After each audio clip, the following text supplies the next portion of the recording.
मेरे प्रिय दर्शकों नमस्कार। प्रिय दर्शकों, ऋषि ज्योतिष में मैं आपका दिल से स्वागत करता हूं और आपका धन्यवाद भी देना चाहता हूं कि आप मेरे वीडियो बड़ी उत्सुकता से देख रहे हैं। आशा करता हूं आगे भी आप देखते रहेंगे। जैसा कि मैं हमेशा बताता हूं, ऋषि ज्योतिष हास्य पत्रिकाएं लिखता है, वीडियो तो केवल लगन कुंडली से ही बनाया जा सकता है और सटीक भविष्य के लिए वर कुंडली देखना भी अनिवार्य है। वो वीडियो में संभव नहीं हो सकता है। ऋषि ज्योतिष नर्मदा जी के तट के नजदीक है नर्मदेहर। यहाँ पर काल सर्प दोष पितृदोष की पूजा की जाती है। जो इच्छुक है संपर्क कर सकता है। आज हम एक कन्या की कुंडली के विषय में आपकी जानकारी देना चाह रहे हैं। मोटे तौर पर उसकी कुंडली का विश्लेषण करेंगे, आपकी बहुत ही ज्ञान वृद्धि होगी। आप वीडियो में अंत तक रुके रहिए। अगर आपको मेरा वीडियो अच्छा लगता है तो मैं आपसे आग्रह करूंगा, आप वीडियो को लाइक करें। जैसा लगा है कमेंट में 2 शब्द लिखें, तो आपका शब्दों का लिखना मेरे ज्ञान की वृद्धि होना है। अगर आपको अच्छा नहीं लगता है, अपना सुझाव लिख दीजिए, कोई दिक्कत नहीं। दर्शकों, मैं हमेशा बताता हूं, ये कुंडली के 12 भाव हैं। सबसे पहले लगन और लग्नेश स्वयं का प्रतिनिधि है। उसकी बलवान स्थिति होनी चाहिए। कुंडली में बाकी जो योग हैं वो उसी को मिलता है। लगन और लग्नेश बलवान स्थिति में हो, शुभ स्थिति में हो तो अच्छा लगता है। द्वितीय धन का, तृतीय पराक्रम का, चतुर्थ भाव भूमि मकान आदि का है। पंचम भाव शिक्षा बुद्धि विवेक का भी है, धन का, उसका संतान का भी है, पूर्व जन्म के अधूरे कर्मों का भी है। छठा भाव संघर्ष का भाव है, सेवा का भाव है और शत्रु का भी भाव है, मामा का भी भाव है, रोग का भी भाव है। सप्तम भाव बहुत ही महत्वपूर्ण है, जो कि हमेशा बताते हैं जीवन साथी। जब हम आए हैं इस दुनिया में तो हमको इस दुनिया के अंदर जीवन बसर करने के लिए, जीवन भर साथ देने के लिए एक स्त्री या पुरुष चाहिए। वो भाव है सप्तम भाव। अष्टम भाव गूढ़ ज्ञान भी तो है, गूढ़ ज्ञान है, दबा हुआ खजाना है और जातक की आयु और कष्ट का भी भाव है। नवम भाव भाग्य भाव है, हमारे पूर्व जन्म में किए हुए पुण्यों का जो हमको फल मिलता है वो नवम भाव से मिलता है। दसम भाव शीर्ष कोण है, सम्मान प्राप्ति आपको दसम भाव से मिलेगी। दसम भाव और दशमेश की स्थिति शुभ स्थान पर हो तो जातक अच्छा व्यवसाय या राज अधिकारी बन सकता है। एकादश भाव काम त्रिकोण का तीसरा पद है, हमको समाज से जोड़ता है, आमदनी होती है, बड़े भाई का भाव है और हमारी इच्छा पूर्ति का भाव है। सभी का बलवान होना चाहिए, हम सभी कुछ लेके आए हैं। द्वादश भाव अपने आप में बहुत इंपॉर्टेंट है, बहुत महत्वपूर्ण है।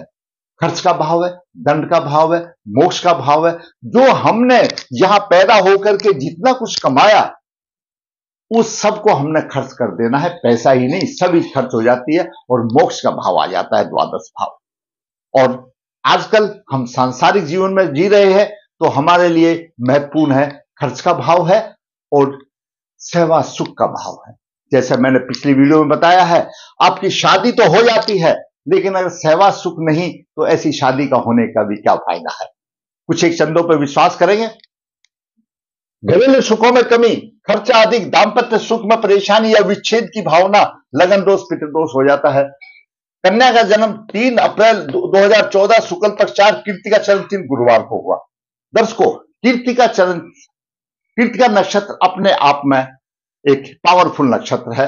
5 नक्षत्र पावरफुल माने जाते हैं। जिसके भी जन्म नक्षत्र 5 में से कोई भी हो, वो ऐसा जातक बुद्धिमान होता है, चालाक होता है और जीवन में वो कभी हार नहीं मानता और हर परिस्थिति में अपने आप को अनुकूल बना लेता है। वो कौन से 5 नक्षत्र है मैं बीच बीच में आपको बताता रहता हूं। कृत्तिका, रोहिणी, पुष्य, धनिष्ठा और उत्पादा नक्षत्र, ये पावरफुल नक्षत्र के गए हैं।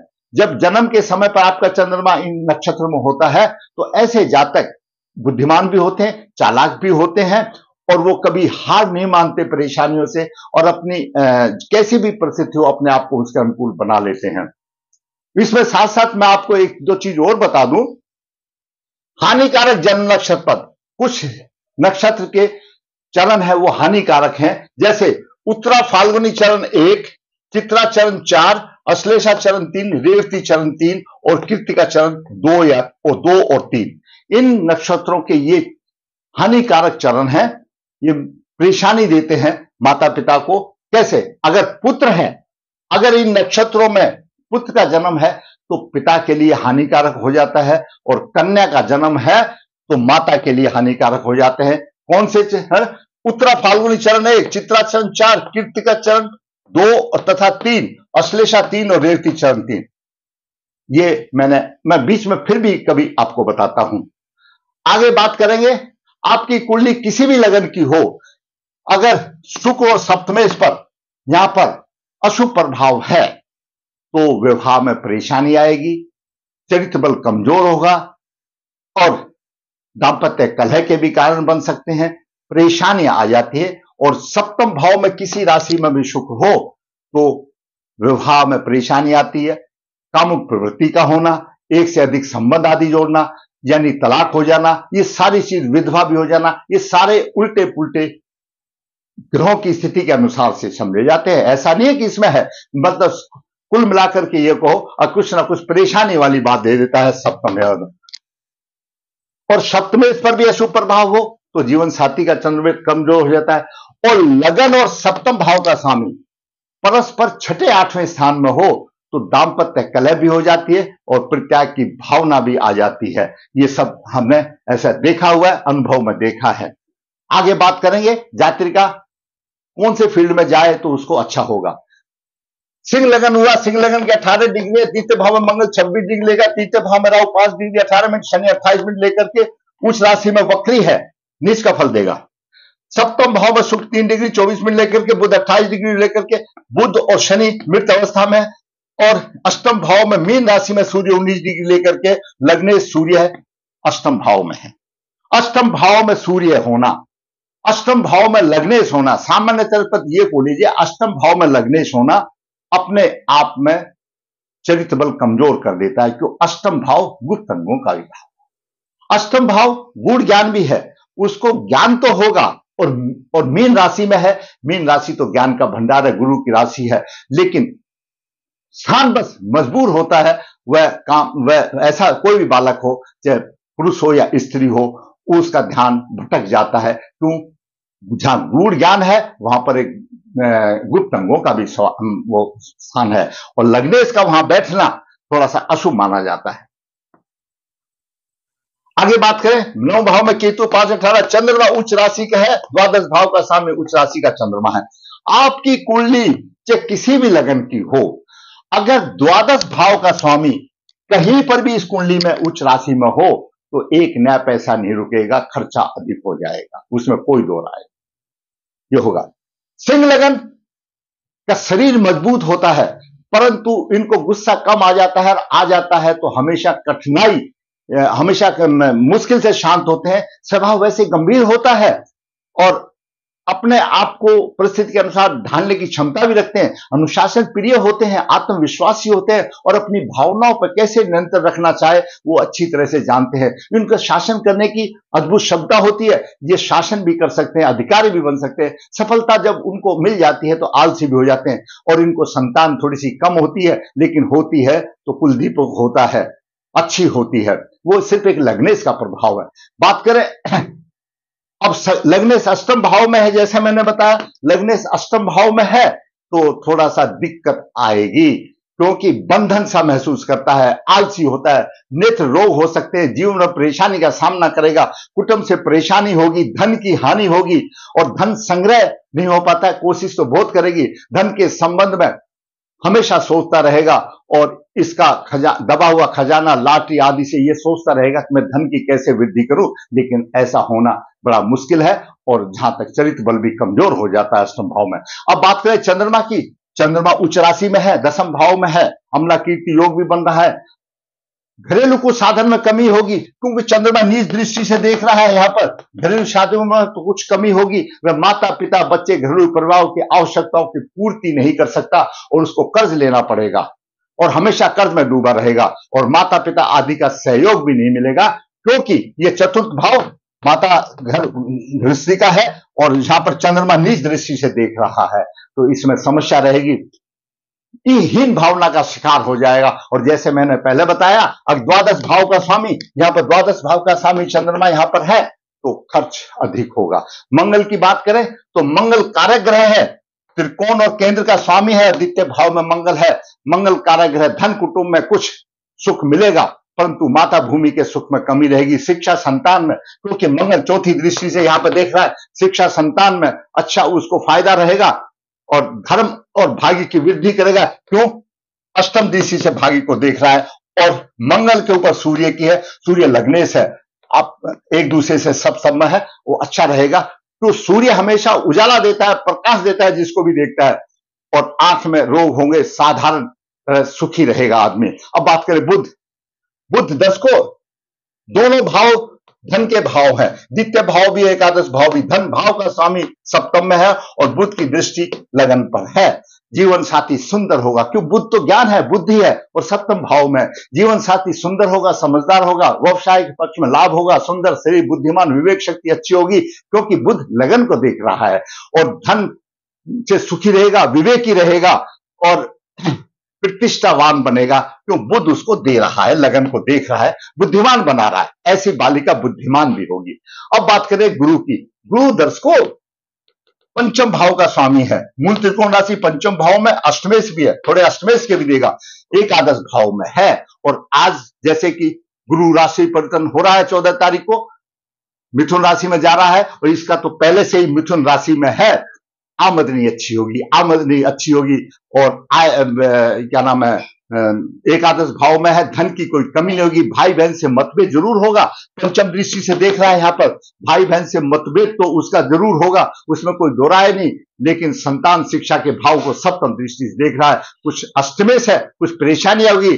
जीवन साथी के भाव को भी, सप्तम भाव को भी देख रहा है, सप्तम भाव को भी देख रहा है यहां पर, वो भी एक अच्छाई देगा और धर्म के कार्य में हिस्सा लेने वाली होगी। लेकिन थोड़ी सी, क्योंकि कुंभ राशि है और अष्टमेश भी है, थोड़ा सा जीवन साथी के पक्ष में थोड़ा सा परेशानी अवश्य देगी, यानी अच्छा फल नहीं देने वाला है, क्योंकि अष्टमेश भी है और कुंभ राशि में देख रहा है। साधारणतः अच्छा, इतना अच्छा नहीं कहा जा सकता, लेकिन अति खराब भी नहीं है, लेकिन परेशानी वाली बात है। अब बात करें शुक्र की। शुक्र कुंभ राशि में है यहां पर, शुक्र कुंभ राशि में, जीवन साथी का शरीर स्थूल होगा, बुद्धिमान होगा। शुक्र का प्रभाव लगन पर है, पुरुषार्थी बनेगा। शुक्र लगन को देख रहा है और तीसरे भाव का स्वामी है, पुरुषार्थी बनेगा, काम करने वाली बनेगी, गृहस्थी सुख अच्छा होगा, भाई बहन से अच्छा होगा। तीर्थ सप्तमेश का, तीर्थ भाव और सप्तमेश, सप्तमेश शनि तीर्थ भाव में है और ये सप्तम भाव में, इन दोनों का राशि परिवर्तन योग, ये खल राशि परिवर्तन योग है। सभी मिश्रित फल मिलेंगे, कभी धनी, कभी गरीब, कभी गरीबी, कभी आ जाए, कभी सत्य भी बोलेगी, कभी झूठ भी बोलेगी, इस तरह से मिश्रित प्रभाव रहेंगे। और दर्शकों खास बात यह है, शुक्र की डिग्रियां है 3 डिग्री 24 मिनट, और शुक्र पर राहु की डिग्री है 5:18। पंचम दृष्टि से यहां पर शुक्र पीड़ित हो रहा है इस कुंडली में। यह बहुत ही समझने की बात है।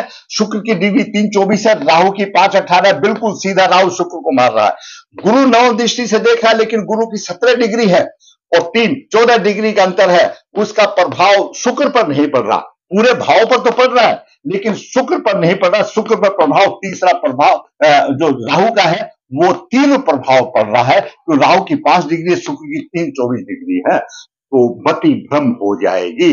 और सप्तम भाव भोग विलास का घर है, जीवन साथी का घर है, और सुख भोग विलास का कारक है। जब शुक्र के ऊपर ऐसे राहु का अशुभ प्रभाव पड़ता है तो मति भ्रम हो जाती है और हमारे बच्चे रास्ता भटक जाते हैं। शुक्र कामुक बनाता है अशुभ प्रभाव में। दाम्पत्य जीवन के विषय में शुभ नहीं कहा जा सकता, परेशानी आ सकती है। आगे दशाएं, अंतरदशाएं आएंगी, तब आएंगी। और फिर जब कन्या की शादी होगी, उस पुरुष की कुंडली क्या कहती है, क्या वो उन चीजों को बर्दाश्त कर पाएगा? नहीं कर पाएगा, क्यों? दोनों के मेल से होगा। लेकिन कन्या की कुंडली ये बताती है इसके जीवन में ऐसा घटित हो सकता है, तो सप्तम भाव में शुक्र है और राहु का प्रभाव है, दोनों की डिग्री तकरीबन बराबर की है। गुरु सप्तम भाव को देख रहा है, लेकिन डिग्रियों का अंतर है, उसको रक्षा करने में परेशानी आ रही है। बात करें शनि की, शनि मृत अवस्था में वक्री है, तो कोई प्रभाव फल नहीं दे रहा। गुरु का प्रभाव शनि के ऊपर है, 11 डिग्री का अंतर है, लेकिन शनि यहां अपने आप में हो गया, उसमें समझो सप्तम है, सप्तमेश है, तो सप्तमेश का उसको कोई खास फायदा नहीं मिलने वाला होगा कन्या को। अब बात करें राहु की। राहु तीर्थ भाव में है, भाई बहन के विषय में कष्ट होगा, छोटे भाई बहन में परेशानी आएगी, लेकिन ऐसी बालिका अपना स्वार्थ सिद्ध करने में बहुत चतुर होगी, विचार होगी, दृढ़ निश्चय होगी, जो जीवन में करना है कर लिया, और जीवन में अच्छा प्रभाव लेगा, और जीवन साथी यहां पर रोग नहीं बनेगा, जीवन साथी रोगों से पीड़ित होगा। और जैसे मैंने बताया शुक्र पीड़ित है, तो शुक्र पीड़ित का मैंने आपको बता दिया। भाग्य की हानि होगी, राहु भाग्य की हानि कर रहा है, लेकिन मंगल 26 डिग्री पर, राहु 5 डिग्री पर है, तो यहां पर मंगल अपने अष्टम दृष्टि से भाग को बचा भी रहा है, ऐसा नहीं है। यह जाति का अपना स्वार्थ सिद्ध करने के लिए बहुत तत्पर रहेगी। भाग्य की हानि होगी, उतार चढ़ाव रहे होंगे। तो और आप बात करें केतु की, केतु यहां पर है 9 भाव में, भाग्य की उन्नति में कठिनाई आएगी, धर्म के पक्ष में कमजोरी महसूस करेगी, भाग्यहीनता होगी, और किसी बात के लिए जीवन में धब्बा भी लग सकता है, दिमाग अस्थिर होगा, क्योंकि पंचम दृष्टि देख रहा, पराक्रमित होगा, और शिक्षा संतान में केतु परेशानी देगा। ये एक साधारण बात बता दिया मैंने। कोई ना कोई ग्रह, हमेशा कुंडली में सभी ग्रह अच्छे नहीं होते, कोई तकलीफ भी देते हैं, लेकिन शिक्षा के लिए गुरु यहां पर देख रहा है, शिक्षा होगी, अति अच्छी होगी, कोई दिक्कत नहीं है, शिक्षा संतान अच्छी होगी, गुरु अपनी राशि को देख रहा है, कोई अच्छी, और मंगल भी देख रहा है, मंगल भाग्य का स्वामी है, चतुर्भाव का स्वामी, मंगल की भी दृष्टि है, गुरु की भी दृष्टि है, शिक्षा संतान में कोई परेशानी नहीं आएगी, कोई परेशानी नहीं आएगी।